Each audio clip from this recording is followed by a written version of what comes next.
Social media पे जितने भी ज़्यादा मोस्ट ट्रिगर करने वाले वीडियोस देखते हैं, फिर वो एनिमल क्रूएलिटी हो, ह्यूमन क्रूएलिटी हो, सबका ओरिजिन डार्क वेब है। एआई का, डार्क वेब का या फिर ओवरऑल टेक्नोलॉजी का आप कैसे यूज़ करते हो अपने बिजनेस में? क्या क्या वो टूल्स हैं जो एक नॉर्मल इंसान यूज़ कर सकता है अपनी चीज़ों को प्रमोट करने के लिए? वो टूल्स आपको नहीं बताएंगे। किस साइकोलॉजी के साथ पहुंचे, किस टाइम पे पहुंचे, रात को 7:58 पे क्या चीज़ पोस्ट होना चाहिए। अब मैं अगर आपको पूरा बता भी दूंगा ना कैसे ओपन करना है, आप वो वेबसाइट ही ओपन नहीं कर पाओगे। जॉब जो है वो गर्लफ्रेंड के जैसी होती है। आप अगर कुछ नया नहीं लेके आओगे तो वो चली जाएगी। तो रेड रूम देखने के लिए तो वो एक वीडियो है, बट जो वो चलवा रहा है इमेजिन भी नहीं कर सकते हो कौन है।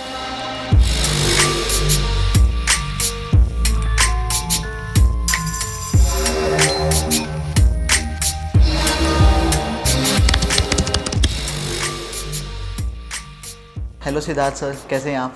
ऑल गुड विकास भाई, आप कैसे हो?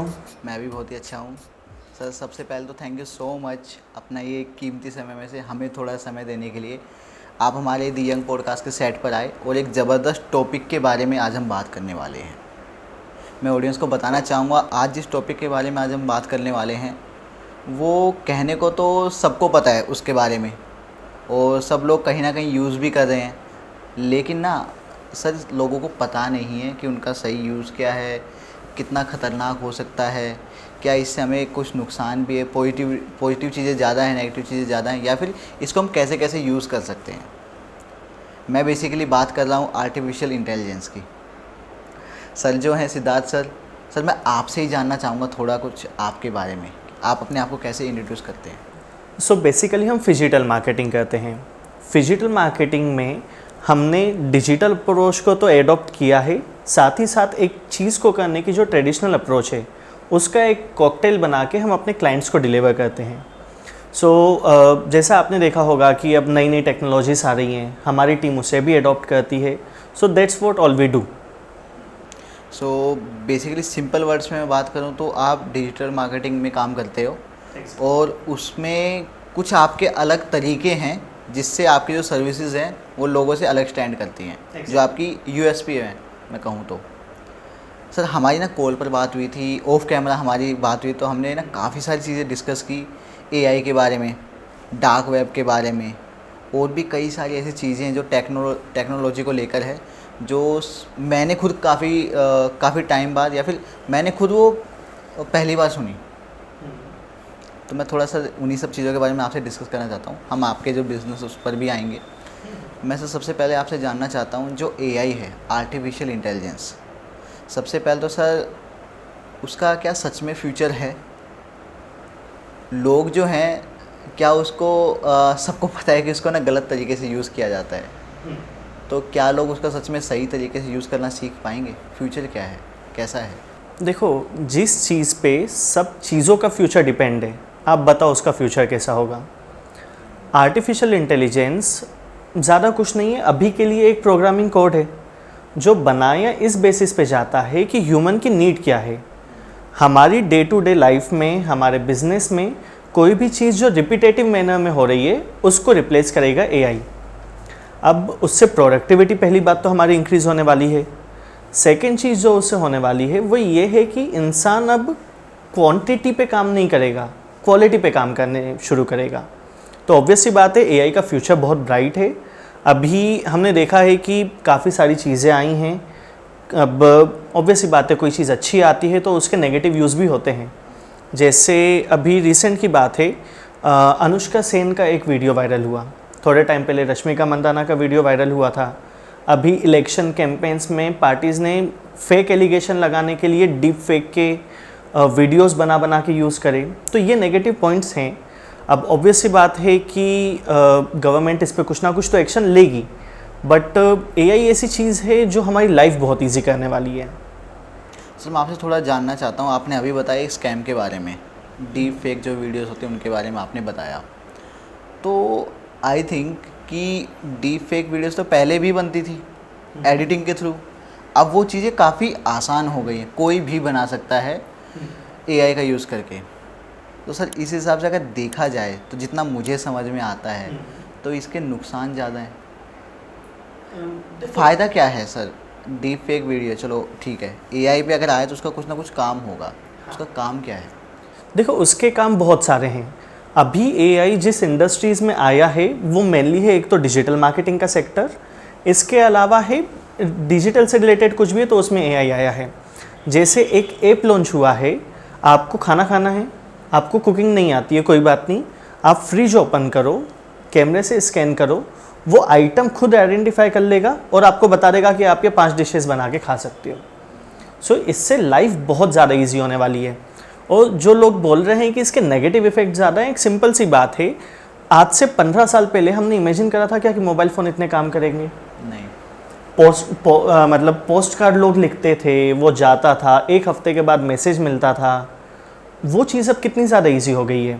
सेम चीज़ ये आई है, टेक्नोलॉजी हर बार कुछ एक नेक्स्ट लेवल पे जाती है, तो ये वो उसका नेक्स्ट लेवल है। सेकेंड चीज़ जो लोग डर रहे हैं कि क्या इससे जॉब्स चली जाएंगी, देखो जॉब्स जो अभी हैं आज से 20 साल पहले कहाँ थी? जब पहले कोई मूवी रिलीज़ होती थी, फॉर एग्जांपल अमिताभ बच्चन के एरा की हम बात करें, मूवीज़ के पोस्टर्स भी नहीं होते थे, वो वॉल पेंटिंग करते थे। वॉल पेंटिंग की जगह ली पोस्टर्स ने और ऑफसेट प्रिंटिंग ने, देन उसकी जगह ली ग्राफिक्स ने जो अब डिजिटल स्क्रीन पे चल रहे हैं। अब ये फिर और एडवांस होगा। तो सेम चीज़, अगर एक जॉब कम होगी दूसरी जॉब खुद बन जाएगी। यानी कि अगर हम एआई की बात करें तो जो पर्सन एआई को यूज़ करने वाले हैं वो तो जस्ट टूल्स हैं, उन टूल्स का जो यूज़ करके जो आउटपुट हमें देने वाले, फाइनल प्रोडक्ट देने वाले, वो तो इंसान ही होने वाले। एग्जैक्टली। उसके लिए हाँ ऑब्वियसली हमें थोड़ा सा अपग्रेड करना पड़ेगा खुद को, तो वही आई थिंक टिक पाएगा। देखो मैं मजाक में एग्जांपल देता हूँ, बिकॉज जैसे हम डिजिटल मार्केटिंग की ट्रेनिंग भी देते हैं तो स्टूडेंट्स को एक एंगेजिंग रखना होता है।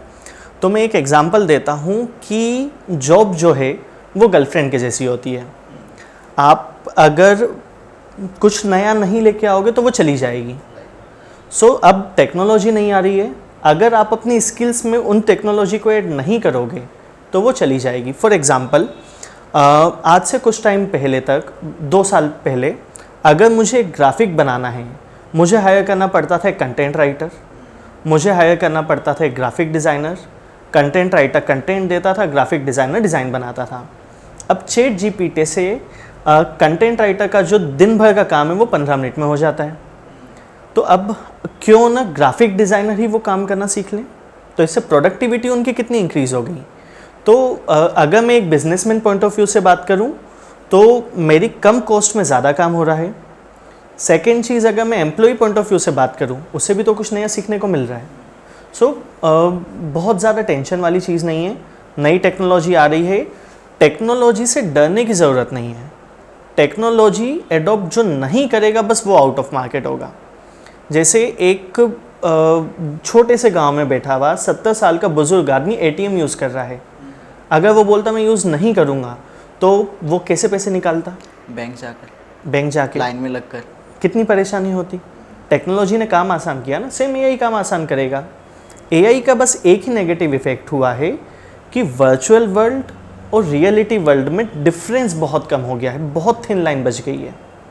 एक और चीज़ है जो आजकल ना हम सब ने देखी होगी, जैसे कुछ डिवाइसेस हैं जो हम आँखों पे लगा सकते हैं डायरेक्टली। एक वर्चुअल वर्ल्ड होता है हमारा, एप्पल का vision pro, right, vision pro. तो उसमें ना हम हमारा खुद का वर्ल्ड हम क्रिएट कर सकते हैं, और लोग ना काफ़ी एडिक्ट हो चुके हैं अभी से। जो असली जो सोशल लाइफ है ना उसको लोग भूल चुके हैं। आई नो कि थोड़ा सा ऑफ टॉपिक जा रहा है, बट ये भी तो कहीं ना कहीं टेक्नोलॉजी का एडवांसमेंट है। ऑब्वियसली कुछ अच्छा, कुछ अपग्रेड करने के लिए किया है, लेकिन लोग तो फिर भी गलत तरीके से ही जा रहे हैं। देखो जो चीज़ सही तरीके से होती है वही गलत तरीके से भी होती है। इंटरनेट हम सब देखते हैं, हमारे हिसाब से सोशल मीडिया इंटरनेट है। क्या इंटरनेट पे गलत चीज़ें नहीं हो रही है? क्या हमारी सिटी में गलत चीज़ें नहीं होती हैं? जैसे हमारी सिटी में माफिया होता है, वैसे इंटरनेट का माफिया है डार्क वेब। कितने टाइम से एग्जिस्ट कर रहा है? आई थिंक जब से इंटरनेट है। ऑब्वियस सी बात है। यूएस आर्मी को अपने मैसेजेस सीक्रेटली एक जगह से दूसरी जगह ट्रांसफ़र करना थे, तो उन्होंने एक तरीके से सिक्योरिटी लेयर बनाई कि यहाँ पे जो भी वर्किंग होगी किसी की आइडेंटिटी ट्रेस नहीं होगी। अब उस चीज़ को लोग जस्ट बिकॉज आइडेंटिटी ट्रेस नहीं हो रही है, हर कोई अपनी मनमर्जी का कुछ भी कर सकता है। इनफैक्ट आप मानोगे नहीं, इंटरनेट पे डार्क वेब की अगर मैं स्पेसिफिकली बात करूं, ये पूरे इंटरनेट का सिर्फ 1% हिस्सा है। और हम सोशल मीडिया पे जितने भी ज़्यादा मोस्ट ट्रिगर करने वाले वीडियोस देखते हैं, फिर वो एनिमल क्रूएलिटी हो, ह्यूमन क्रूएलिटी हो, सबका ओरिजिन डार्क वेब है। तो अगर पॉजिटिव है तो नेगेटिव भी है, और अगर अपन सिर्फ नेगेटिव देख के कोई चीज़ को हटा देंगे तो टेक्नोलॉजी कैसे इवॉल्व होगी। राइट सर, आपने एक नए टॉपिक के बारे में बात की, डार्क वेब। इसके ऊपर मैं आऊँगा।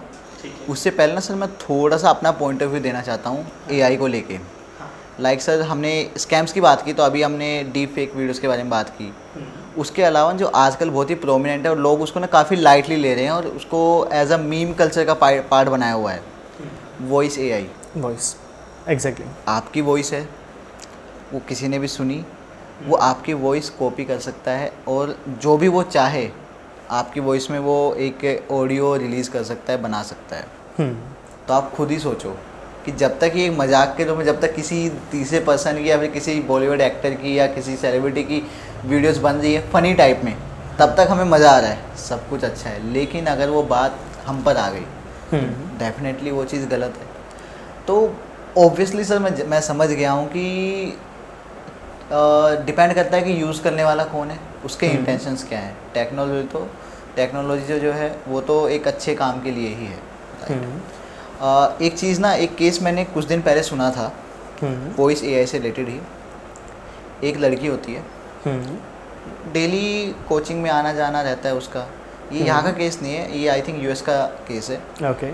उसमें क्या होता है कि उस लड़की अपनी कोचिंग क्लास में होती है, उसकी मम्मी को कॉल जाती है। उसकी मम्मी को कॉल गई, उसने बोला कि मम्मी मेरा एक्सीडेंट हो गया और मुझे ना अभी इतने पैसों की ज़रूरत है, आई नीड $6,000। अब उसकी मम्मी ने, कोई भी सुनेगा अपने बच्चे की आवाज़, या फ़ोन आया है उसके नंबर से ही या अलग नंबर से फ़ोन आया, बेसिकली अलग नंबर से फ़ोन आया, तो वो देगा पैसे।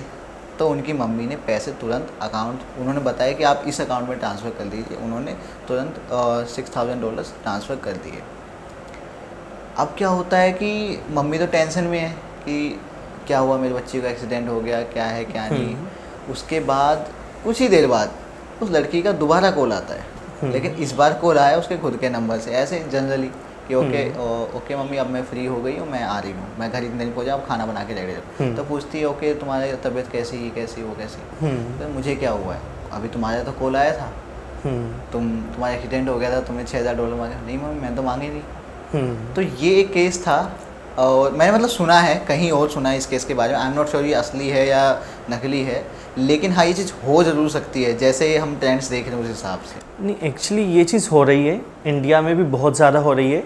आपके पास कॉल आता है कि आपके किसी रिलेटिव का आ गया, कि मेरी रिलेटिव का एक्सीडेंट हो गया है, किसी पर्सन ने आपको कॉल करा कि आप पैसे दो, मुझे इसको हॉस्पिटल में एडमिट करना। या इंडिया में हो रहा है कि पुलिस वाले का फ़ोन आ गया कि इसको हमने अरेस्ट कर लिया, ये लड़की के साथ मिला, आप पैसे दो नहीं तो हम FIR कर देंगे। ये चीज़ हो रही है।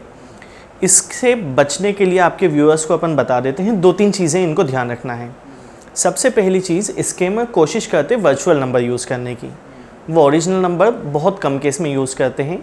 तो जिस नंबर से आपके इस पे फ़ोन आया, आप उसको एक मैसेज डालो, उसको बोलो कि पढ़ के बता दे मैंने मैसेज में क्या लिखा है। वर्चुअल नंबर होगा तो वो इंस्टेंटली रीड नहीं कर पाएगा। वर्चुअल नंबर यानी कि कॉल किसी नंबर से करा, लेकिन आपको दिखेगा कोई दूसरा नंबर, ऐसा? इंटरनेट के थ्रू कॉल्स। ओके। बहुत पुरानी टेक्नोलॉजी है, बट बहुत यूज़ में आ रही है। उसमें क्या होता है, मैसेजेस 1 से 2 मिनट लेते डिलीवर होने में। सेकेंड चीज़, एक ये भी चीज़ हो गई है कि आपके बच्चे के जैसे दिखने वाले नंबर से ही फ़ोन आएगा। तो उसमें आपको ध्यान रखना, इंडिया का कोड है +91, एक बहुत ज़्यादा चला है +33 से कॉल्स आ रहे हैं, नंबर आगे का पूरा सेम है। तो एक ये चीज़ देख के आप बच सकते हैं। सेकेंड चीज़, जब आपके पास फ़ोन आए ना, आप एक बार अपने बच्चे को कॉल कर लो, कितना टाइम लगेगा। अगर वो नहीं उठाएं तब एक बार आपको टेंशन लेना, बट अगर उन्होंने उठा लिया, आप बच गए स्कैम से। तो ये छोटी छोटी चीज़ें जो ध्यान में रख के आप आसानी से स्कैम से बच सकते हैं। देखो, टेक्नोलॉजी इवॉल्व होगी, दिक्कतें आएंगी, एंड मेरा ये मानना है किसी भी चीज़ का जब ट्रांजिशन पीरियड होता है ना तो दिक्कत आती है। जी। इंडिया पाकिस्तान अलग हो रहा था, कितने झगड़े हुए, कितनी मारकाट हुई, कितनी परेशानी हुई, बट उसके पॉजिटिव पॉइंट क्या हुए, इंडिया आज सेल्फ डिपेंडेंट है। अगर वो नहीं हुआ होता, हम आज भी जैसे चाइना में सब एकदम तानाशाही चल रही है एक तरीके से, हमारे यहाँ भी चल रही होती। तो ट्रांजिशन में इशू आते हैं, बट जब 4-5 साल का ड्यूरेशन देखा जाए ना तो हमेशा कुछ बेटरमेंट ही निकलता है। राइट। मोबाइल के ट्रांजिशन में कितने इशू आए, पोस्टमैन्स की जॉब गई, हमारे घर वालों को मोबाइल समझ में नहीं आ रहा था, वो किसी का भी फ़ोन आ जाता था वो उठा लेते थे, पैसे कट जाते थे, बट आजकल सबको मोबाइल चलाना आ रहा है, तो ये चीज़ का बेनिफिट दिखेगा। एक और बात, अब मैं आता हूँ अपने टॉपिक पर। डार्क वेब के बारे में हमारी बात चल रही थी, उसके बारे में ना देखो, मैं वो बातें नहीं करूँगा कि डार्क वेब सर क्या होता है, कैसे उसको एक्सेस कर सकते हैं, वो सबको पता है। और अगर किसी को नहीं पता है कैसे एक्सेस करते तो आई डोंट थिंक कि उनको जानने की ज़रूरत है। तो मैं आपसे सर ना थोड़ा सा ये जानना चाहता हूँ कि हमने काफ़ी सारी स्टोरी सुनी है रेड रूम के बारे में, डार्क वेब के बारे में, कि वहाँ पर ये गलत काम होते हैं, वहाँ पर बहुत सारी कहानियाँ हैं, बहुत सारे सच हैं। बट मैं आपसे थोड़ा जानना चाहता हूँ, डार्क वेब अगर एग्जिस्ट करता है तो ऑब्वियसली उनका कोई ना कोई पॉजिटिव रोल तो होगा, इसीलिए वो एग्जिस्ट करता है। मैं आपसे ना थोड़े सा समझना चाहूँगा कि डार्क वेब क्यों एग्जिस्ट करता है, कैसे आया, और इनके पॉजिटिव रोल्स क्या हैं डार्क वेब के। देखो, डार्क वेब बेसिकली इंट्रोड्यूस किया गया था कुछ पॉजिटिव चीज़ों के लिए, जैसा आप भी पूछ रहे हो। इसका मेन रीज़न ये था कि एक तो देखो, गवर्नमेंट के ऊपर किसी का कंट्रोल नहीं है, बट अगर गवर्नमेंट गलत करे तो कुछ तो तरीका होना चाहिए उनको रोकने का। तो जो पर्सन विसल ब्लोअर्स होते हैं, उनके लिए सेंसिटिव इन्फॉर्मेशन लाते हैं, उन लोगों की आइडेंटिटी प्रोटेक्ट करने के लिए, और आर्मी के मैसेजेस कोई गलत ऑर्गेनाइजेशंस रीड नहीं कर ले, उसको रोकने के लिए डार्क वेब इंट्रोड्यूस किया गया था। अब मैंने जैसे आपको बोला, मेरी नज़रों में डार्क वेब इंटरनेट का माफिया है। तो दुनिया में कोई भी अगर गलत चीज़ हो रही है जिसका क्वांटम ऑफ मनी ज़्यादा है, वो ट्रांजैक्शन डार्क वेब के थ्रू होता है। अब ऐसे में क्या हो रहा है कि जब इतनी बड़ी बड़ी चीज़ें डार्क वेब पे हो रही है, उन चीज़ों को हाइड करने के लिए ये सब चीज़ें हम देखते हैं। रेड रूम्स हो गए, चाइल्ड टॉर्चर हो गया, और जो हम स्केरी वीडियोस देखते हैं, हम ब्लैक मैजिक की वीडियोस बोलते हैं कि डार्क वेब से कनेक्शन है, ये सब सिर्फ उसका कवर अप है। अगर एक इंसान वहाँ बैठा है जो किसी एक रैंडम पर्सन को टॉर्चर करने के लिए लाखों डॉलर यूज़ कर दे रहा है, तो वो पैसा कितना कमा रहा होगा, और अगर वो इतना पैसा कमा रहा है फिर भी नज़रों में क्यों नहीं आ रहा है। तो ये सिर्फ उन लोगों का टाइम पास है, वो काम तो कुछ बड़े कर रहे हैं डार्क वेब पे, जो आपको और हमको पता भी नहीं चलते हैं। फॉर एग्ज़ाम्पल, हम सब ने वैसे तो ये चीज़ सुनी है, रशिया में यूक्रेन को ड्रोन अटैक्स कराने थे। रशिया के पास फुल टेक्नोलॉजी, वो तो कर रहा था, यूक्रेन के पास टेक्नोलॉजी नहीं थी। उन्होंने डार्क वेब के थ्रू लोग हायर करे जिन्होंने रशिया में ड्रोन अटैक्स किए। अब सोचो, कंट्री लेवल पे बातें हो रही हैं। तो डार्क वेब पे बहुत कुछ हो रहा है। हम सिर्फ उन कहानियों में उलझ के नहीं ले जाएं। इंसान क्या करता है, डार्क वेब में इंटरेस्ट क्यों लेता है, रील देखी, रील में एक पर्सन आया, उसने अपना हाथ काट लिया, वहाँ पे रील ख़त्म हो गई। अब वो ये ढूंढने के लिए जाएगा डार्क वेब पे। अब जब वो डार्क वेब पे जाएगा, वहाँ पे उसकी भी तो सिक्योरिटी कॉम्प्रोमाइज़ होती है। जैसे मैं एक अपने दोस्त का एग्जांपल देता हूँ, जस्ट बिकॉज देखो, होता है कि अपन फ्रेंड सर्कल में बैठे हैं, अब हम तो इन चीज़ों में प्रोफेशनल हैं, हमें कुछ काम के पर्पज़ के लिए एक्सेस करना पड़ता है। तो आपस में बात निकली, मैंने उसे बताया कि यार ये ऐसे ऐसे आप एक्सेस कर सकते हो, पर करना मत। उसने मोबाइल पे टॉर ब्राउज़र डाउनलोड कर लिया। मैं आपकी ऑडियंस को भी बोलूँ, डार्क वेब अगर आप इंटरेस्टेड भी हो एक्सेस करने में, आप आईटी के एक्सपर्ट भी हो, तो भी मोबाइल से मत करो, लैपटॉप से करो। मोबाइल ज़्यादा वल्नरेबल होता है इन थ्रेड्स के लिए। उसने मोबाइल पे टॉर ब्राउज़र डाउनलोड कर लिया, एंड उसने कुछ ऐसे बहुत ज़्यादा, मैं अगर आपको पूरा बता भी दूंगा ना कैसे ओपन करना है, आप वो वेबसाइट ही ओपन नहीं कर पाओगे। तो उसने भी कुछ ऐसे मेजर वेबसाइट ओपन नहीं करी थी। उसके पास एक SMS आता है थोड़ी देर के बाद, वी कैन सी यू। सिर्फ तो ब्राउज़र डाउनलोड करके कुछ उसने रैंडम वेबसाइट्स ओपन करी होंगी, उतने में ही उसकी सिक्योरिटी कॉम्प्रोमाइज़ हो गई। हम जो देखते हैं ना आए दिन की, होटल का किसी का वीडियो लीक हुआ, कई बार ये होता है वो उनके खुद के डिवाइस से बना हुआ वीडियो होता है। खुद के डिवाइस से मतलब? डार्क वेब में क्या होता है कि आप जब विज़िट करते हो, आप जो वेबसाइट विज़िट करो वो भी तो हो सकता है किसी हैकर की हो, वो आपके डिवाइस का कैमरा हैक कर लेता है। समझ गया। तो ऐसी बहुत सारी चीज़ें हैं जो डार्क वेब पे हो रही हैं। यानी कि जितने भी कैमराज हैं, जितने भी सर्विलेंस कैमराज हैं, कहीं पर भी हैं, उनका मैंने ये चीज़ कहीं सुनी भी थी कि वो उनका एक्सेस ना डार्क वेब के थ्रू तो हर कैमरा हैक किया जा सकता है, और आई थिंक है भी वो होता ऐसा है। है। जी सर। और सर डार्क वेब के बारे में तो आई नो कि जितनी हम बातें करें उतनी ही कम है, क्योंकि इतनी वाइड है। सिंपल वर्ड्स में अगर मैं बताऊं, जो एक ग्लेशियर होता है, आइसबर्ग होता है, जितना छोटा ऊपर दिखता है ना, उससे 20 गुना ज़्यादा नीचे होता है वो। सेम इसके साथ है, आइसबर्ग है जो इंटरनेट हम यूज़ करें, यूट्यूब, फेसबुक, क्रोम, ये सब बेसिकली इससे बहुत ही काफ़ी गुना बड़ा है। सही हूँ सर मैं? एग्जैक्टली ऐसा ही है सर। इन सब के बीच में ना मैं थोड़ा सा आपसे जानना चाहता हूँ कि एआई का, डार्क वेब का, या फिर ओवरऑल टेक्नोलॉजी का आप कैसे यूज़ करते हो अपने बिजनेस में, डिजिटल मार्केटिंग में? ठीक है। सो बेसिकली डिजिटल मार्केटिंग क्या है? किसी भी कंपनी की जो भी प्रोडक्ट हैं, जो भी सर्विसेज हैं, उसको लोगों तक पहुंचाना। डिजिटल मीडियम के थ्रू है तो वो डिजिटल मार्केटिंग हो गया। तो हम इन सब चीज़ों का कैसे यूज़ करते हैं? पहली तो चीज़, हमारे जो क्लाइंट्स हैं उनको भी तो हमें प्रोटेक्ट करना है। राइट। तो इसमें हमारी हेल्प करते हैं डार्क वेब पे जो एक्सपर्ट्स बैठे हुए हैं। नॉर्मली अब कोई शॉप तो है नहीं कि जहाँ पे जाके अपन ने कोई एक सिक्योरिटी वाले पर्सन को हायर कर लिया। राइट। तो इन चीज़ों में हम डार्क वेब यूज़ करते हैं। काम को एफिशिएंट बनाने के लिए, काम को स्पीड अप करने के लिए हमने हमारी पूरी टीम को एआई टूल्स की ट्रेनिंग दी है। ऑल्दो हम उस पर डिपेंडेंट नहीं होते हैं, बट कहीं ना कहीं जब रिक्वायरमेंट पड़ती है हम उसकी हेल्प लेते हैं। डिजिटल मार्केटिंग हमारे पूरे मार्केटिंग कैंपेन का एक पार्ट होता है। फॉर एग्ज़ाम्पल, आज की तारीख में अगर किसी हॉस्पिटल को डिजिटल मार्केटिंग करना है तो डिजिटल मार्केटिंग का मिनिमम क्वालिफिकेशन होना चाहिए एक डॉक्टर। अगर डिजिटल मार्केटिंग टीम में डॉक्टर नहीं है तो वो इंक्वायरी जनरेट करता रह जाएगा, हॉस्पिटल का बिजनेस नहीं बढ़ेगा। जो आजकल बहुत सारी कंपनीज गलत कर रही हैं, वो क्या कहती है, ऑर्डर आ रहे हैं ले लो, एक्सपर्टीज़ है नहीं है फ़र्क नहीं पड़ता। अब जैसे हम वर्क करते हैं, हमारी फील्ड ऑफ एक्सपर्टीज़ है एजुकेशन इंडस्ट्री, हमारी फील्ड ऑफ एक्सपर्टीज़ है हॉस्पिटल्स एंड इंटीरियर डिज़ाइनर्स। हम इसके बाहर का काम ही नहीं लेते हैं। इनफैक्ट मेरे पास बहुत सारे लोगों की रिक्वेस्ट आती है कि सर हमको डिजिटल मार्केटिंग सिखाओ। मैं नहीं सिखाता हूँ अनटिल एंड अनलेस मेरे पास टाइम है कि मैं उनका हैंड होल्ड करके उनको कुछ प्रोडक्टिव वे में चीज़ें सिखा पाऊँगा। मैं एक बार मैं बैचेस भी जब लेता था तो 10-12 जनों की, अभी पिछले 1 साल से मैंने कोई क्लास ही नहीं ली है, बिकॉज मैं काम में इतना ऑक्यूपाइड हूँ कि मैं क्लासेस नहीं ले पाता हूँ। सो ये चीज़ें होती हैं जो अब हम बोलते हैं ना कि जॉब खतरे में है। मैं आपको एक इंटरेस्टिंग बात बताता हूँ। एक बहुत बड़ी कंपनी है, उस कंपनी का बहुत बड़ा एक इंस्टीट्यूट है जो डिजिटल मार्केटिंग सिखाता है।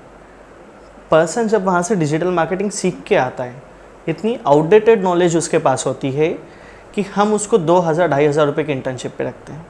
पर्सन ने पहले 12th तक पढ़ा, फिर ग्रेजुएशन किया, फिर लाखों रुपए देके कोर्स किया, अब 2,000 रुपये की इंटर्नशिप कर रहा है। तो ये चीज़ें हैं मार्केट में जिसकी वजह से लोगों को डर लग रहा है कि एआई रिप्लेस कर देगा। दूसरी बात क्या है ना सर, डिजिटल मार्केटिंग जितना मैं समझता हूँ या फिर बाकी लोग समझते हैं ना, है ये काफ़ी वाइड, काफ़ी बड़ी, बट लोग समझते हैं जस्ट एड्स ही तो चलानी है, लोग ये सोचते हैं। राइट। और इसके लिए लोग क्या सोचते हैं कि ठीक है यार, मैं खुद से एक पोस्टर बना लूँगा, एक रील बना लूँगा, इंस्टाग्राम पर पोस्ट किया, प्रमोशन लगाया, हो गया। सेम अब यूट्यूब के ऊपर है, यूट्यूब पे आप वीडियो डालो, वहीं पर प्रमोशन का एक अलग से टैब आने लग गया, वहीं पे जाओ, सीधा पैसा डालो, हो गया प्रमोशन। तो लोग, ये भी एक रीज़न है कि यार जब यहीं से ऐसे प्रमोशंस होने लग रहे हैं तो डिजिटल मार्केटर को हम क्यों कांटेक्ट करें। तो मैं आपसे थोड़ा जानना चाहता हूँ कि दोनों में डिफरेंस कितना है। देखो, ये जो तरीके आपने बताए ये सिर्फ प्लेटफॉर्म के पैसे कमाने के तरीके हैं। जो चीज़ें आपने बताई ये हम कभी करते ही नहीं हैं। एज अ डिजिटल मार्केटर इससे 10 गुना आगे से हमारी अप्रोच शुरू होती है। पैसे डाल के कोई भी पोस्ट बूस्ट कर सकता है, बट वो सही लोगों तक पहुँचे, किस साइकोलॉजी के साथ पहुँचे, किस टाइम पे पहुँचे, रात को 7:58 पे क्या चीज़ पोस्ट होना चाहिए, ये वो टूल्स आपको नहीं बताएंगे। ये हमारी टीम एनालाइज करती है। अभी हम काफ़ी वेल नोन इंस्टीट्यूट्स के लिए वर्क कर रहे हैं जो इंस्टीट्यूट खुद डिजिटल मार्केटिंग सिखाते हैं। ओके। सो अगर वो भी एक एक्सपर्ट को हायर करें, देखो एक सिंपल सी बात समझो, ये जो इंस्टीट्यूट्स हैं, अगर इनके टीचर को डिजिटल मार्केटिंग आती तो क्या वो 20-25 हज़ार की जॉब करता? नहीं, डिजिटल मार्केटिंग तो ऐसा एक फील्ड है कि आप, मैं कहता हूँ सर ज़्यादा नहीं, आप एक फ्रीलांसर की तरह काम करो। आप मार्केट से खुद ही कम से कम लाख, 1.5 लाख, 2 लाख से कम क्या कमाओगे? तो जिस पर्सन को डिजिटल मार्केटिंग नहीं आती है, 25 हज़ार की नौकरी कर रहा है, वो आपको कैसे डिजिटल मार्केटिंग सिखाएगा? आई थिंक उनको प्रैक्टिकल नॉलेज ना हो कि उनको बस वो जो आपने बताया कि 20-25 साल पहले जो होते थे उन्हीं प्रिंसिपल्स के ऊपर चल रहे हैं। हाँ, ह्यूमन साइकोलॉजी चेंज हो रही है। लॉकडाउन के बाद चीज़ें बहुत ज़्यादा चेंज हो गई हैं। अगर अपने वो चीज़ नहीं समझी, आप इंसान को कोई प्रोडक्ट नहीं सेल कर सकती हो। जैसे आज से एक एडवांसमेंट की अगर मैं बात करूं, पॉडकास्ट क्या हुआ करते थे? ऑडियो बुक्स, ऑडियो, पूरा ऑडियो पे चलता था। अब हमने समझा कि इंसान को वीडियो देखने में मज़ा आ रहा है, तो अब आपको में वीडियो भी साथ में रिकॉर्ड कर रहे हैं। तो हमने कोई चीज़ अपग्रेड करी ना। तो अगर बेचने का तरीका चेंज नहीं करोगे, अब जैसे न्यूज़पेपर, पिछले 50 साल में सबसे ज़्यादा इन्फ्लुएंस करने वाली कोई चीज़ है तो वो न्यूज़पेपर है, बट अब न्यूज़पेपर काम ही नहीं करते। न्यूज़पेपर तो आजकल जब हमें आपको भी पता है कि कब लोग यूज़ करते हैं, जब हमें कहीं बिछाना हो या कुछ पैक करना हो तब हमें ढूंढना पड़ता है न्यूज़पेपर कहाँ है। हाँ, तो जब न्यूज़पेपर बंद हो गए तो न्यूज़पेपर में आने वाली अप्रोच सोशल मीडिया पे कैसे वर्क करेगी? ये चीज़ लोग नहीं समझते, और इसमें देखो उनकी गलती भी नहीं है। हर पेरेंट को ये लगता है कि हमारा बच्चा लाखों रुपए कमाए, और वो पेरेंट जब इस बिजनेसमैन देखता है वो बोलता है मैं 5,000 रुपये से ज़्यादा नहीं दूंगा। अभी जैसे मैं अगर हमारी बात करूँ, हमारा मिनिमम टिकट साइज़ 50,000 से शुरू होता है। तो जिसको जिस लेवल की चीज़ कराने वो उस तरीके के लोगों के पास अप्रोच करता है। यानी आप अगर 2,000, 5,000, 10,000 दे दो तो उस लेवल का काम मिलेगा, सीधी सी बात है। ऑब्वियस ही बात है। अभी हम नेटफ्लिक्स देखते हैं, नेटफ्लिक्स के शोज़ अगर ज़्यादा अच्छे हैं तो नेटफ्लिक्स पैसे भी तो ज़्यादा ले रहे हैं। राइट। इंडिया का सबसे महंगा OTT नेटफ्लिक्स है, और यही अगर मैं आ जाऊँ सोनी लिव वगैरह पे, आप शोज़ ही नहीं देखोगे। हाँ, इनफैक्ट जियो इंसान डाउनलोड करता है IPL देखने के लिए। IPL के बाद देखना कितना अनइंस्टॉल होंगे। ये बात आपने बहुत सही कही। मैं नेटफ्लिक्स के ऊपर, प्राइम वीडियो के ऊपर ना आपको शायद यहाँ पे बैठे बैठे 50 चीज़ें बता दूँ जो मैंने देखी है सब्सक्रिप्शन लेके, लेकिन जिन जिन ऐप्स के ऊपर फ्री में भी मिल रहे हैं, एक भी शो नहीं देखा है शायद। हाँ, ऐसा है। तो सर मैं आपसे ना थोड़ा सा और जानना चाहता हूँ डिजिटल मार्केटिंग के बारे में ही, कि एक और चीज़ है आजकल ना बहुत चल रहा है, एक चीज़ होती है नेटवर्क मार्केटिंग, या फिर मैं उसको कहूँगा, कहते तो उसको डिजिटल मार्केटिंग ही कहकर लोग ना प्रमोट करते हैं इस चीज़ को। हाँ, वो कुछ कोर्सेज हैं जो वो सेल करते हैं कि आपको ये कोर्सेज सेल करने, मतलब ये कोर्सेज आप परचेज करो आपको ये चीज़ें मिलेंगी। आप शायद मेरी बात समझ रहे हैं मैं किस बारे में बात कर रहा हूँ, कि ये कोर्सेज आपको मिलेंगे, हमारे ये पैकेज लो, उसके बाद आपको ये ट्रेनिंग मिलेगी, वो ट्रेनिंग मिलेगी, सिखाया जाएगा, ठीक है। उसके बाद जब आप आ जाते हो तो उसके बाद आपको बोला जाता है कि आप ना अपने किसी दोस्त को रेफ़र कर दो, उसको भी बताओ इसके फ़ायदे कि आपको क्या क्या सीखने को मिल रहा है। तो सर मैं थोड़ा जानना चाहता हूँ कि मैं उनके बारे में बात नहीं करूँगा, बट मैं आपसे जानना चाहता हूँ कि ये भी आई थिंक वही 2,000 वाली ही है, क्या सीखने को मिलता होगा लोगों को? मुझे नहीं लगता। आप सच बताओ ना, अगर किसी को सीखना है डिजिटल मार्केटिंग, कितना टाइम लगता है और कितना पैसा लगता है? देखो, किसी को अगर जेन्युइनली डिजिटल मार्केटिंग सीखना है जो अभी मार्केट में चल रहा है, अब जैसे हम जो कोर्स कराते हैं हम तो सिर्फ 15,000 चार्ज करते हैं रिसोर्सेज की फ़ीस, बिकॉज मेरा टारगेट ये है कि लोग जेन्युइनली कुछ सीखें। एक अभी मार्केट में जो चीज़ चल रही है, 3 to 6 मंथ्स के कोर्सेज होते हैं और 30,000 to 40,000 एक कोर्स की फ़ीस होती है। ये जेन्युइन कॉस्ट है, ये जेन्युइन कॉस्ट है। इससे कम में डिजिटल मार्केटिंग सिखा पाना पॉसिबल नहीं है। हमारे लिए पॉसिबल क्यों होता है? बिकॉज हमारा काम क्लासेस चलाना नहीं है। हम उन इंस्टीट्यूट से लाखों रुपए चार्ज कर रहे हैं, हमारा पूरी टीम का काम चल रहा है। अभी हमारे पास 37 जनों की टीम है जो मार्केटिंग लोगों के लिए कर रही है, तो हमें कमाना नहीं है। मेरा टारगेट ये होता है कि डिजिटल मार्केटिंग से लोगों का भरोसा नहीं उठना चाहिए, बिकॉज अगर इससे उनका भरोसा उठा, इससे हमारा नुकसान नहीं है, इससे आपका नुकसान नहीं है, इससे उनके बिजनेस का नुकसान है। एक बिजनेस पे कितना एम्प्लॉयमेंट डिपेंड होता है। एक स्टार्टअप चालू हुआ, उसने 100 जनों को जॉब दी, अगर वो बंद होगा 100 जने अनएम्प्लॉयड होंगे।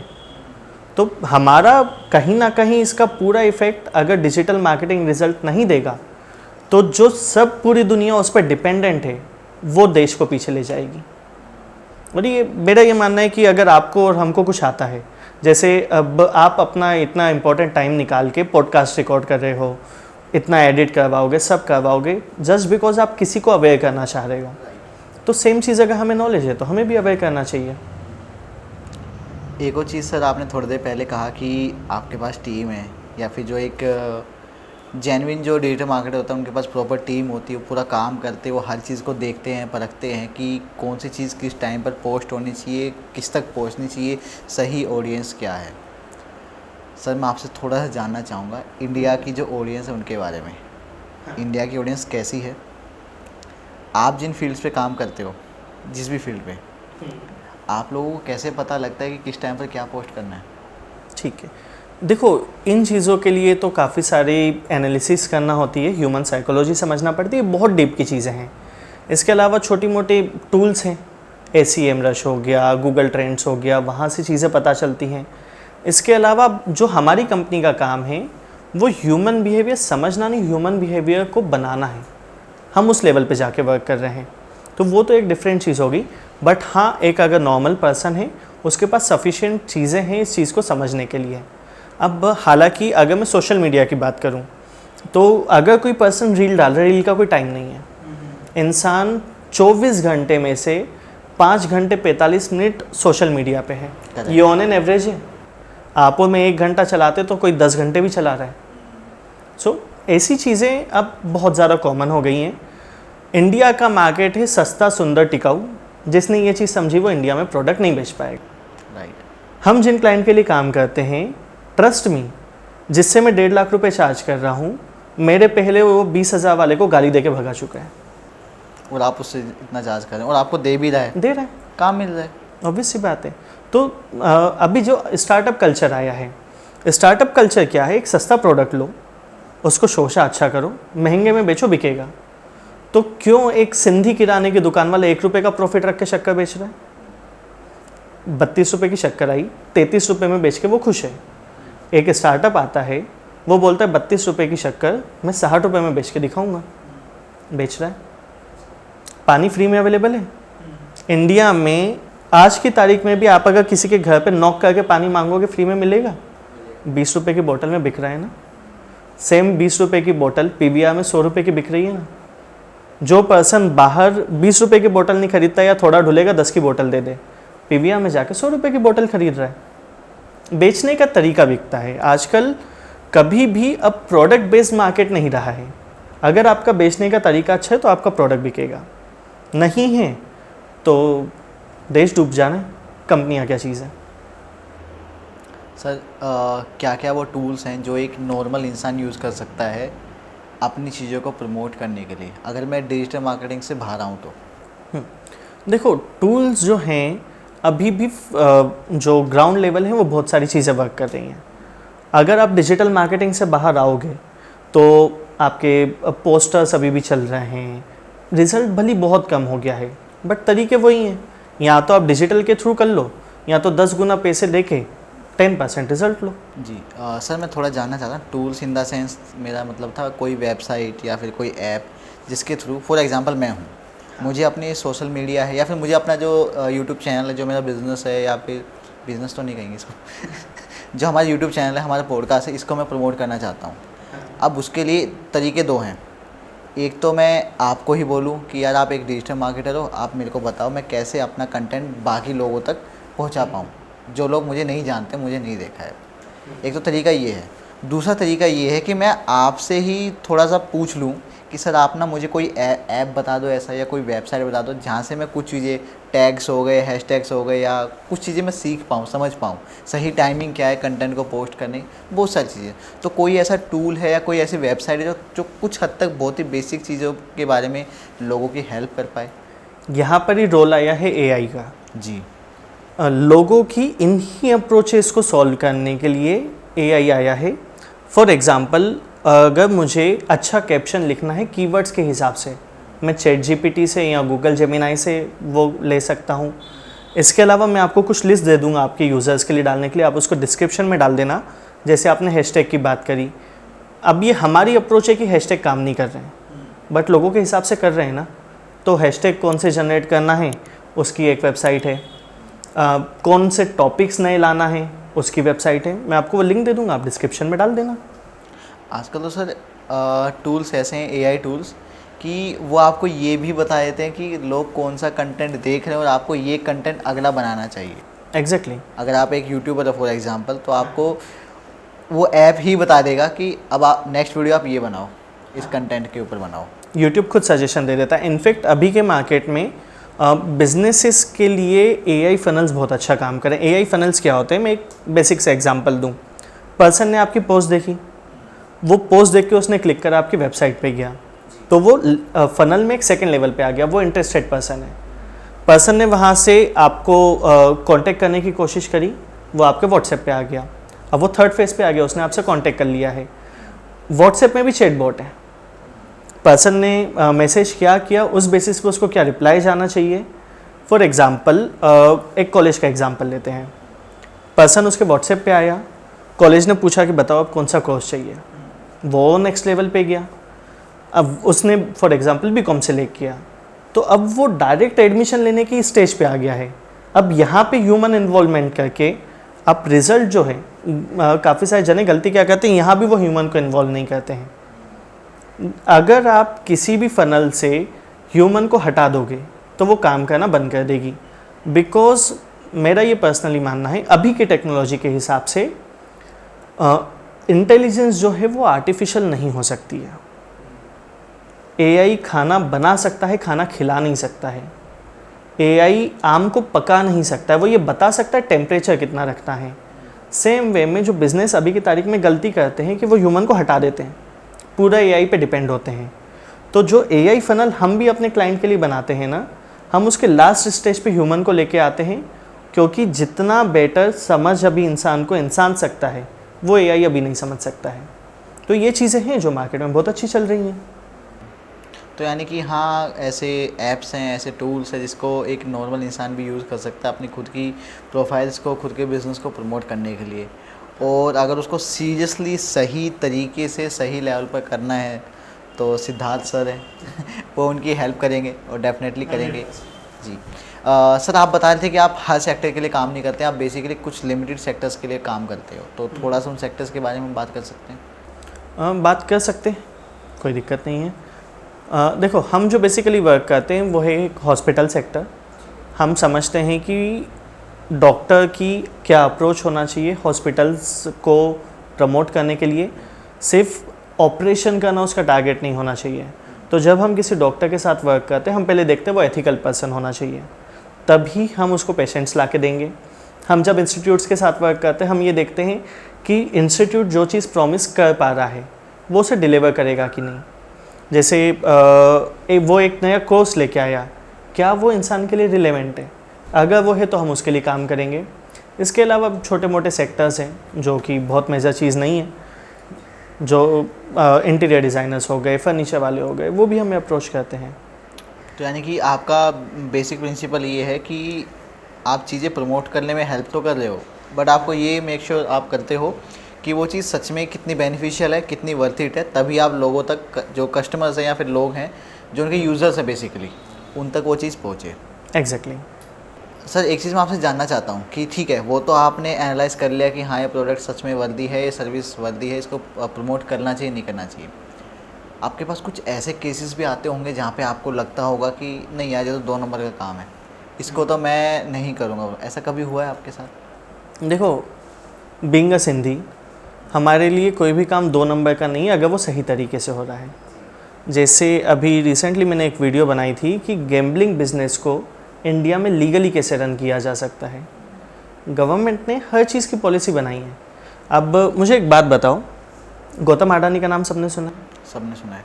अभी जब इलेक्टोरल बॉन्ड घोटाला आया, वो टॉप 5 में भी नहीं थे, उन्होंने पैसे डोनेट नहीं करे।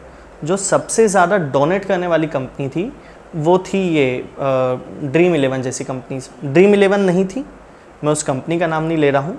इस तरीके की चीज़ें ऑफ़र करने वाली कंपनीज तो गवर्नमेंट सपोर्ट कर रही है। हाँ, तभी चल रही है। और अब तो आप IPL खोलो ना, हाँ, आपको पता है क्या दिखेगा? जियो सिनेमा पे बैटिंग हो रही है।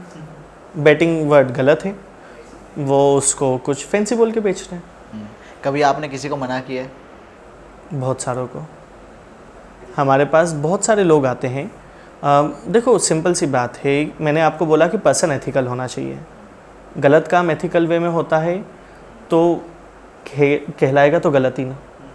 हमें नॉलेज इन चीज़ों का भली है, एज एन एजुकेशनल पर्पस हम लोगों को समझा देते हैं, बट हम वो काम नहीं करते हैं।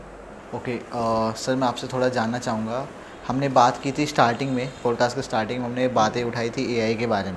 हाँ, वहीं से ही मैं आपसे थोड़ा सा ये जानना चाह रहा हूँ कि क्या सच में हमें एआई की ज़रूरत है? क्योंकि काम तो चल रहा है, हाँ। चीज़ें हो रही हैं। या देखो, वर्ल्ड की पॉपुलेशन कितनी है? Around 7 million. अगर मैं पैदा नहीं हुआ होता वर्ल्ड में कुछ फ़र्क पड़ता? बट चीज़ें तो आगे बढ़ना है। टेक्नोलॉजी हमारी जनरेशन आगे नहीं बढ़ाएगी तो आने वाली जनरेशन आगे बढ़ाएगी, और अगर हमने आगे नहीं बढ़ाई तो हम पिछड़ जाएंगे। जैसे पहले के टाइम पे मोबाइल फ़ोन्स नहीं थे, मोबाइल फ़ोन से कितना काम इजी हो गया। अब वैसे ही अगर एआई चीज़ें आ जाएंगी, देखो एक सिंपल सी चीज़ है, पहले एक रेडियो होता था, एक फ़ोटो एल्बम होता था, और ऐसी 10 तरीके की चीज़ें होती थी। वो सब उठ के आ गई हमारे मोबाइल फ़ोन्स में और लैपटॉप में। अब वो लैपटॉप एप्पल विजन प्रो जैसी एक डिवाइस में आ जाएगा, ये चीज़ और एडवांस होगी। तो उन चीज़ों को एडवांस करने के लिए एक कंप्यूटर प्रोग्राम बनाया गया है जिसको हमने नाम दिया है एआई का।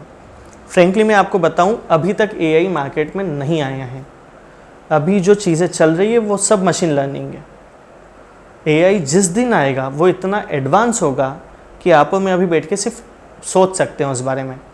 एक बहुत अच्छी मूवी बनी थी मैट्रिक्स, सबने मूवी सुनी है। अभी रिसेंटली एक यूट्यूबर बोल लूँगा मैं उनको, वो मैट्रिक्स की बातें सुना के इतने इंटरेस्टिंग वे में सुना रहे हैं कि वो पर्सन कुछ नहीं था, आज बहुत हिट है। तो वो भी एक टेक्नोलॉजी का एक्सटेंड है, वो भी आएगा, उससे आगे भी टेक्नोलॉजी जाएगी। बट ये है कि अभी वो अगले 20-25 साल तो नहीं होगा। एआई की ज़रूरत है, एक बिजनेसमैन को बहुत ज़्यादा ज़रूरत है। पहले अगर एक नई कंपनी चालू हो रही है, उसे शुरू में 1 लाख रुपए खर्चा करना पड़ते थे सिर्फ बिज़नेस सेटअप के लिए, ब्रांडिंग के लिए। अब वो ये काम 10-15 हज़ार रुपये में एक स्टार्टअप के तौर पे कर सकता है। इससे ना हमारा नुकसान है ना उसका नुकसान है, बल्कि जो लोग एआई यूज़ करके कम अमाउंट में उसका काम कर दे रहे हैं उनका प्रॉफिट है। अभी उसकी रिक्वायरमेंट इतनी है, इतनी उसका काम हो जा रहा है। सर, आपने एक वेब सीरीज़ है असूल, आपने देखी है? हाँ, अरशद वासी वाली। आजकल लोग कहते हैं कि कलयुग चल रहा है, तो उसमें जो कलयुग के बारे में जो बताया गया वो एआई से रिलेटेड ही बातें की गई है कि एआई हमारे माइंड्स को और हम कब क्या करेंगे इतने अच्छे से, वो आने वाले टाइम में इतने अच्छे से उसको प्लेस कर सकता है कि हम सबके डिसीजंस चेंज कर सकता है वो। ये बेसिकली दिखाया गया है। तो कलयुग का अंत उसमें एआई को दिखाया गया है बेसिकली, अगर मैं बताऊँ तो। देखो, अगर मैं कलयुग के अंत की बात करूं तो हिंदू धर्म के हिसाब से अभी लाखों साल बचे। एआई नहीं होगा, एआई का एक बहुत एडवांस वर्जन कलयुग का अंत हो सकता है। देखो, एक सिंपल सी चीज़ है कि जो चीज़ आई है वो अपग्रेड होगी, फिर वो उससे भी ज़्यादा अपग्रेड होगी, वो उससे भी ज़्यादा अपग्रेड होगी। जो हमने मूवीज़ में देखा है उसमें से काफ़ी कुछ तो अभी शुरू हो गया है। हमारे हार्ट अटैक आया, हार्ट में एक डिवाइस लग गया, तो वो भी तो कहीं ना कहीं मशीन इन्वॉल्व हो गई ह्यूमन लाइफ में। राइट। तो ये धीरे धीरे करके और बढ़ेगा। जिस बच्चे ने बचपन से उसका हाथ नहीं था, अब साइंटिस्टों ने ऐसे डिवाइसेस बना लिए हैं कि वो अपना हाथ फील कर सकता है, दिमाग में वो सोच रहा है, फिंगर्स का मूवमेंट हो रहा है। ये पॉजिटिव साइड है, और इन चीज़ों की वजह से टेक्नोलॉजी को इवॉल्व किया जाता है। टेक्नोलॉजी कभी भी ये सोच के इवॉल्व नहीं की जा सकती है कि मैं इसका गलत यूज़ क्या करूँगा। वर्ल्ड वॉर के टाइम पे जब एटम बम बना था, वो युद्ध को रोकने के लिए बना था। वो ये सोचने के लिए नहीं मरा था कि मैं जापान के इतने लोग मार दूँ। जापान पीछे नहीं हट रहा था, तभी एटम बम बना। सो सिंपल सी चीज़ होगी ये तो। यहाँ पे मैं थोड़ा सा डिस्कस करना चाहूँगा आपसे रेड रूम के बारे में। हमने टॉपिक उठाया था बट इसके बारे में ज़्यादा डिस्कस नहीं किया। थोड़ा सा जानना चाहता हूँ, और आई थिंक कि लोगों ने भी काफ़ी कुछ सुना होगा। दो चीज़ें हैं बेसिकली, रेड रूम और एक होता है मिस्ट्री बॉक्स। मैं दोनों के बारे में थोड़ा समझना चाहता हूँ कि क्या होते हैं और क्या क्या इनके पीछे की स्टोरीज हैं। देखो, एक सिंपल सी चीज़ लेके चलते हैं। दोनों चीज़ों में बहुत ज़्यादा डिफरेंस नहीं है, थिन लेयर है। पर्सन जो एक चीज़ डिमांड करता है उसे कोई ना कोई तो फुलफ़िल करेगा। रेड रूम तो एक नाम दे दिया गया है। आप ये सोचो कि रेड रूम में जो चीज़ें हो रही है वो किसी के दिमाग में आ रही हैं। एक छोटी सी कहानी बताता हूँ मैं, आपके यूज़र्स का ज़्यादा टाइम भी वेस्ट नहीं होगा। एक पर्सन होता है, उसको जॉब का ऑफ़र आता है, वो जॉब का इंटरव्यू देने जाता है एंड जॉब का इंटरव्यू जैसे एक नॉर्मल इंटरव्यू चल रहा होता है वैसे ही होता है। उसे एक बहुत अच्छा सैलरी पैकेज ऑफ़र किया जाता है एंड वो खुशी खुशी वहाँ से जब निकल रहा होता है वो उसे कुछ पीने के लिए देते हैं। पर्सन आपकी और मेरी एज का था, उसने आराम से बैठ के पानी वानी पिया, जो भी उन्होंने ऑफ़र किया वो खाया, देन वो बेहोश हो गया। जब उसकी नींद खुलती है, कार में 4-5 जने बैठे हैं, वो उसे कहीं लेके जा रहे हैं। जैसे ही उसे होश आता है वो उसको कोई इंजेक्शन देके बेहोश कर देते हैं। नेक्स्ट टाइम जब उसे होश आता है, वो एक काले से कमरे में बैठा है, सामने एक स्क्रीन लगी हुई है एंड एक बंदा आता है, वो उसे वापस इंजेक्शन देके चला जाता है। ऐसा 2-3 बार होता है। एक दिन जब उसकी आँख खुलती है, तब जैसे यूट्यूब लाइव पे नहीं लोग डिमांड करते हैं, उस तरीके से वहाँ पे चैट चल रही थी। एक मैसेज उसको दिखता है कि इसकी फिंगर्स काट दो। किसी ने डिमांड करी कि आप इस इंसान की फिंगर्स काट दो। बंदा आया, उसने फिंगर्स काट दी। ये चीज़ें हैं रेड रूम में जो हम सुनते हैं, ये जेन्युइनली हो रही हैं। सेकंड चैट आती है उसमें, इसको भूख लगी होगी, इसको इसके फिंगर्स खिला दो। लोग इसके लिए पैसे दे रहे हैं, उनको मज़ा आ रहा है कि इंसान खुद की उंगली खा रहा है। सो ये चीज़ें हैं जो अभी रेड रूम पे हो रही है। और ये सिर्फ, हालांकि ये स्टोरी तो लंबी थी, इस तरीके की बहुत सारी चीज़ हो रही है। बच्चों का टॉर्चर, किसी को भूखा रखना, फिर देखना उसका क्या रिएक्शन है। ऐसा बोलते हैं 2011 के पहले एक वेबसाइट बोल लो, एक कम्युनिटी बोल लो, जो ह्यूमंस पे एक्सपेरिमेंट करती थी। उस वेबसाइट ने पब्लिश किया था एक तरीके से मेनू कार्ड जैसा कि हम क्या क्या एक्सपेरिमेंट आपके लिए कर सकते हैं। एक मेनू कार्ड था, आप इस चीज़ के इतने पे करो, हम ये करेंगे, इस चीज़ के इतने पे करो। उन्होंने क्या क्या बताया, हम इंसान को भूखा रख सकते हैं, हम इंसान को मार सकते हैं, हम इंसान को मर्डर भी कर सकते हैं, हम इंसान को कुछ खिला सकते हैं। इसके अलावा जो अब पॉइंट्स हैं वो बहुत ध्यान रखने वाले हैं।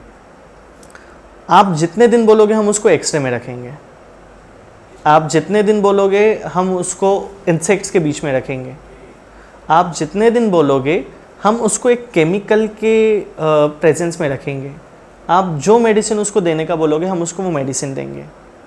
इस चीज़ को अगर आप रिलेट कर पाओ तो कहीं ना कहीं कोई साइंटिस्ट इन्वॉल्व होगा, कोई मेडिकल कंपनी इन्वॉल्व होगी, कोई गवर्नमेंट ऑर्गेनाइजेशन इन्वॉल्व होगी।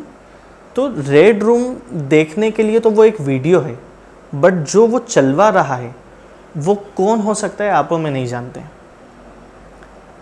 डार्क वेब आज की तारीख में ऐसा हो गया है कि आप इमेजिन भी नहीं कर सकते हो कौन है। वो रेस्टोरेंट में आपके साथ बैठी हुई कोई लड़की हो सकती है, वो आपके साथ में बगल वाली गाड़ी पे चल रहा कोई लड़का हो सकता है, आपको पता भी नहीं वो किसी को हार्म कर रहे हैं। ये सब लोग डार्क वेब में हो सकते हैं। और दूसरी बात सर एक और है कि डार्क वेब के ऊपर जो भी लोग अपनी डिमांड्स रखते हैं, डेफिनेटली उनके पास बहुत पैसा है, और बहुत पैसा है तो इसका मतलब वो बहुत ही प्रोमिनेंट लोग हैं जो सोसाइटी में, अच्छी खासी सोसाइटी के बीच में रह रहे हैं, तभी तो उनके पास पैसा है, एक अच्छा खासा सोशल स्टेटस है, ऐसे हैं। तो आपने बिल्कुल सही कहा, हम गैस भी नहीं कर सकते कि आखिर कौन है वो लोग जो वो सब यूज़ करते हैं। आमने सामने तो हर कोई दूध का धुला है। हो सकता है मेरे यहाँ से जाने के बाद आप ही का कोई कैमरा हैक हो जाए। जी सर, आई होप ऐसा ना हो। You can hope. सो मेरा वही कहना है कि टेक्नोलॉजी इवॉल्व कर रही है, आप और मैं इवॉल्व कर रहे हैं, हमारी ऑडियंस इवॉल्व करेगी तो सब कुछ सही है। हाँ, जो इवोल्व नहीं करेगा मैं ये नहीं कहूँगा उनको नुकसान है, उनको भी कोई ऐसा नुकसान नहीं है, बट हाँ अवेयर रहना चाहिए। और सर हमारे पॉडकास्ट का ना, मैं आपको बेसिकली बताऊँ, हमारे पॉडकास्ट में ज़्यादातर हॉरर पॉडकास्ट, घोस्ट के बारे में बातें, ये सब बातें, डार्क चीज़ें, ये भी थोड़ा सा उससे रिलेट करता है, डार्क वेब वगैरह। तो ये सब कंटेंट देने का हमारा मोटिव यही होता है कि लोग थोड़ा सा अवेयर रहें। लोगों को कहा जाता है कि भाई पॉजिटिव चीज़ें देखा करो, ठीक है पॉजिटिव चीज़ें देखनी चाहिए, लेकिन जब तक आपको नेगेटिव चीज़ों के बारे में पता ही नहीं होगा तो आपको कैसे पता कि पॉजिटिव क्या है नेगेटिव क्या है। तो आपकी बात से ही सिमिलर बात है मेरी कि लोगों को अवेयर रहना चाहिए। इसके अलावा सर आप कुछ डिस्कस करना चाहते हो हमारी ऑडियंस के साथ में, मेरे साथ में, अपने बिज़नेस के बारे में या फिर इन्हीं सब चीज़ों के बारे में, कुछ भी ऐसा हो? देखो, एक ही चीज़ मैं कन्वर्सेशन एंड करने के टाइम पे कहूँगा कि टेक्नोलॉजी से डरने की ज़रूरत नहीं है। आपको टेक्नोलॉजी से तब डरना है जब आप उसके साथ खुद को अपग्रेड नहीं करना चाह रहे हो। डार्क वेब भी मार्केट में एग्जिस्ट करता है, आप अगर अच्छे इंटेंशन रखोगे आप उससे बच सकते हो। मार्केट में फ्रॉड भी हो रहे हैं, आप अगर थोड़े से सतर्क रहोगे आप उससे बच सकते हो। टेक्नोलॉजी मार्केट में आ रही है, आप अगर उसको एडॉप्ट कर लोगे आप अपनी जॉब बचा सकते हो, आप अपना बिजनेस बचा सकते हो। तो ऑडियंस के लिए मेरा सिर्फ इतना सा ही मैसेज रहेगा कि डरो किसी से भी नहीं, फेक गुरुज के चक्कर में मत पड़ो। एआई वेबसाइट ये कर देगी, एआई वेबसाइट वो कर देगी, वो सिर्फ उनके इंस्टाग्राम का व्यू काउंट बढ़ा रहा है। आपने देखा अरे और इससे ये हो जाएगा, आपने 10 जनों को शेयर कर दिया, उसके 10 व्यूज़ बढ़ गए, वो पैसे एक्स्ट्रा कमा लेगा, सिर्फ इसके लिए कंटेंट बन रहा है। थोड़ा सा इस वर्ल्ड से बाहर आएँ और प्रैक्टिकल चीज़ों को समझें। और सर अगर किसी को अपना बिज़नेस बूम करना है आपकी मदद से, क्या वो लोग आपको कांटेक्ट कर सकते हैं? हाँ, वो मुझे इंस्टाग्राम पे भी मैसेज कर सकते हैं। आप कॉन्टैक्ट नंबर भले हमारा मेंशन कर दीजिएगा, वो डायरेक्ट हमें उस पर कॉल भी कर सकते हैं। सो बेसिकली आप उनको बता सकते हो और उनका काम आप संभाल सकते हो कि उनका कंटेंट या उनकी सर्विसेज, उनका प्रोडक्ट बाकी लोगों तक कैसे पहुँचे, कैसे वो अपनी सेल्स को, अपनी सर्विसेज को, अपने रेवेन्यू को बूस्ट कर सकते हैं। सो हम बेसिकली 2 वे में काम करते हैं। एक है कंसल्टेशन बेसिस पे कि आपके पास पूरी टीम है, हमें उसको अनएम्प्लॉय नहीं करना है, हम उनको सिखा सकते हैं। उनको आता है, हम उनको बता सकते हैं कि आप इस चीज़ को कैसे इम्प्रूव करो। आपकी फ़ॉन्ट का कलर ये जा रहा है, आप फ़ॉन्ट का कलर चेंज कर दो, आपकी सेल बढ़ जाएगी। इस लेवल पे हम जाके वर्क करते हैं। जिसके पास टीम नहीं है, हमारे पास टीम है, हम कंप्लीट डिजिटल मार्केटिंग सर्विसेज आपको प्रोवाइड करा सकते हैं। एंड अगर एज अ बिजनेसमैन आप खुद भी सीखना चाह रहे हो ताकि आपके एम्प्लॉयज़ आपको पागल नहीं बना पाए, तो वो चीज़ भी हम कर सकते हैं। जैसे बास्किन रॉबिन्स का नाम हम सब ने सुना है, तो जिस पर्सन की इंदौर की सब फ्रेंचाइजी हैं उसके ऑनर को मैंने ट्रेनिंग दी थी, बिकॉज़ ये बहुत ज़्यादा रेवेन्यू बेस्ड वर्क कर रहे थे, बहुत ज़्यादा पैसे बर्न हो रहे थे, रिज़ल्ट नहीं आ रहा था। मैंने उनको बताया कि यार इन चीज़ों पे ध्यान रखोगे रिज़ल्ट आना शुरू हो जाएगा। तो उनकी टीम पे जो भी काम कर रही थी उन्होंने उनको उन चीज़ों पे ऑब्जर्व करना शुरू करा, उनको रिज़ल्ट आ गया। ये सर एक बहुत बड़ा चैलेंज है ये कि लोग ना पैसा भी लगा रहे हैं, लोग काम भी कर रहे हैं, 24/7 लोग काम करते हैं, पैसा भी लगाते हैं, लेकिन फिर भी रिजल्ट्स नहीं आते हैं। तो उसके लिए ना बहुत ज़रूरी है एक सही पर्सन से मिलने की, उनकी सर्विसेज सही हो। आपने जैसे एक चीज़ बताई मेनली कि आप लोगों को सिखा सकते हो, लेकिन काफ़ी लोग होते हैं मेरे जैसे या और भी काफ़ी लोग होते हैं जिनके पास ना सीखने का टाइम नहीं है। फॉर एग्ज़ाम्पल मेरे पास कोई ऐसा कोई पर्सन नहीं है जो मेरा डिजिटल मार्केटिंग का या फिर ये सब काम देख सके, और ना ही हमारी टीम में से जितने लोग हैं उनमें से कोई अभी देख सकता है, क्योंकि सभी का काम डिवाइडेड है और वो सफिशिएंट अभी के लिए। तो ऐसे कुछ लोग होते हैं, तो क्या उनका काम आप प्रॉपरली देखते हो? हाँ, हम उनका कंप्लीट काम मैनेज करते हैं फ्रॉम स्टार्टिंग टू एंड। जैसे अगर मैं इंस्टीट्यूट का एग्जांपल लूँ, उसके बच्चे का फ़ोटोशूट कैसे होगा से लेकर उस फ़ोटोशूट करवाने को, उसको कंटेंट में यूज़ करने को, टेस्टिमोनियल लेने को, देन उसके बाद सोशल मीडिया पे उसकी अच्छी इमेज बनाना, फिर उसके बाद इंक्वायरी जनरेट करके बच्चे कन्वर्ट करके उनको देना, ये कंप्लीट काम हमारा है। यानी कि अगर कोई आपको कॉन्टेक्ट कर रहा है ना, तो उसको किसी भी प्रिपरेशन की ज़रूरत नहीं है, राइट। और किसी भी तरह से खुद से काम करने की भी ज़रूरत नहीं है अगर वो बिज़ी आदमी है तो। एग्जैक्टली, हम कंप्लीट उसका काम मैनेज करते हैं। आप कम्प्लीटली संभाल लोगे। हाँ। और क्या चाहिए सर? ऐसा ही है। बाकी सर मैं अपनी ऑडियंस से रिक्वेस्ट करूँगा कि सर जो है काफ़ी अच्छे डिजिटल मार्केटर हैं, इंदौर से बिलोंग करते हैं। आप इनको ज़रूर कांटेक्ट करें। आपको अपने जो प्रोडक्ट है उसकी सेल्स बढ़ानी है, अपने बिज़नेस को बूम करना है, अपने सर्विसेज सेल करनी है, या फिर आप सीखना चाहते हो डिजिटल मार्केटिंग ताकि आप भी पैसे कमा पाओ। क्योंकि देखो इस फील्ड में ना सीरियसली अगर मैं एक करियर ऑप्शन की बात करूँ तो काफ़ी अच्छा करियर है। और आने वाले टाइम में क्योंकि हर चीज़ ना सर सोशल मीडिया के ऊपर शिफ्ट हो रही है, तो डिजिटल मार्केटिंग का मतलब ही डिजिटल है। Exactly right. तो ये सब चीज़ें ना प्रोमिनेंट होने वाली है आने वाले टाइम में, और हो चुकी है आई थिंक। तो लोग डिजिटल मार्केटिंग सीख के अच्छा खासा पैसा भी कमा सकते हैं, इसमें एक करियर भी बना सकते हैं। सबसे अच्छा एग्जांपल सिद्धार्थ सर है। तो ऐसा भी आप कर सकते हो, सर को कांटेक्ट कर सकते हो। और दूसरी बात मैं आपको बताना चाहूँगा हमारी ऑडियंस को कि सर के साथ में अगर आप चाहते हो कि एक पॉडकास्ट और हो तो डेफिनेटली हमें कमेंट्स में बताओ, और इनके साथ हम क्या डिस्कस करें आने वाले पॉडकास्ट में। जैसे सर ने ना हमने ना थोड़ी बातें की हैं काफ़ी अलग अलग टॉपिक्स के बारे में, एआई के बारे में, डार्क वेब के बारे में, रेड रूम के बारे में, और भी काफ़ी ऐसी चीज़ें हैं जो टेक्नोलॉजी और थोड़ी सी डार्क साइड ऑफ टेक्नोलॉजी से बिलोंग करती हैं, लेकिन हमने डिस्कस नहीं की हैं ड्यू टू मैनी रीजंस। तो आप लोग हमें वो भी बता सकते हो कि सर से आप क्या सुनना चाहते हो। तो सर मैं तो वेट कर रहा हूँ वीडियो का लाइव होने के लिए और कमेंट सेक्शन देखने के लिए। आपसे सर मैं जानना चाहूँगा कि इसी बीच में लास्ट में आप लोगों को कुछ कहना चाहोगे? बस यही है कि यंग पॉडकास्ट को फॉलो करो, ये बहुत अच्छे कंटेंट बनाते हैं, और मैंने इनको 50 रुपये दिए थे मेरी तारीफ़ करने के, इन्होंने सफिशिएंट कर।